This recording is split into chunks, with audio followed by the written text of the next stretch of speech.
በአሁኑ ሰዓት በአድዋ ድል መታሰቢያ ሙዚየም የሚገኘው ድባብ እጅግ አስገራሚ በሆነ ሁኔታ ላይ ይገኛል። ፊልሚያው በይፋ ተጀምሯል። መላው የዲጂታል ሚዲያ ተከታታይም አይኑን በዚህ ታሪካዊ ክስተት ላይ ጥሎ እየተመለከተ ይገኛል። የአዲስ አበባ እምብርት በሆነው በአድዋ ድል መታሰቢያ ሙዚየም የኢትዮጵያን የቲክቶክ መንደር ያናወጠውና በጉጉት ሲጠበቅ የነበረው የጆኒና የንቃተ ህሊና የሚሜ ፊልሚያ አሁን ላይ በከፍተኛ ግለት እየተካሄደ ይገኛል። ንቃተ ህሊናና ጆኒ ከሚያደርጉት ፊልሚያ ቀደም ብሎ የሚደረጉ ሁለት ፊልሚያዎች አሉ።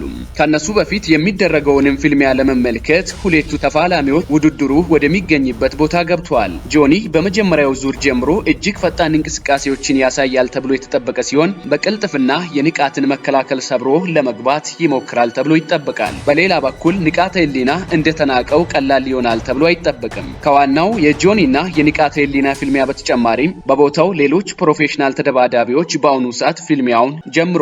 በተለይም በፌደራል ፖሊስና በፌደራል ማረሚያ ቤቶች ክለቦች መካከል የሚደረጉ የቦክስ ግጥሚያዎች የዝግጅቱ አካል ሆነዋል። እነዚህ ፊልሚያዎች የዝግጅቱን ክብደት የጨመሩ ሲሆን በኢትዮጵያ የስፖርት ታሪክ የኤምኤምኤና የቦክስ ስፖርት በአንድ መድረክ ላይ በዚህ መልኩ ሲቀርብ የመጀመሪያው ነው። አዳራሹ በደጋፊዎች ተጨናንቋል። ከመድረኩ እስከ አዳራሹ ድረስም ሰው ሞልቶታል። የሁለቱም ተፋላሚ ደጋፊዎች ባንዲራቸውንና መፈክራቸውን በመያዝ ድምጻቸውን እያሰሙ ሲሆን መላው ሙዚየም በጩኸትና በጭብጨባ እየተናወጠ ይገኛል። በክብር እንግድነት የተጋበዙት በርካታ አርቲስቶች፣ በቲክቶክ መንደር የምናውቃቸው ታዋቂ ሰዎችና ተጽዕኖ ፈጣሪዎችም በቪአይፒ መቀመጫ ላይ ሆነው ትርኢቱን እየተከታተሉ ይገኛሉ።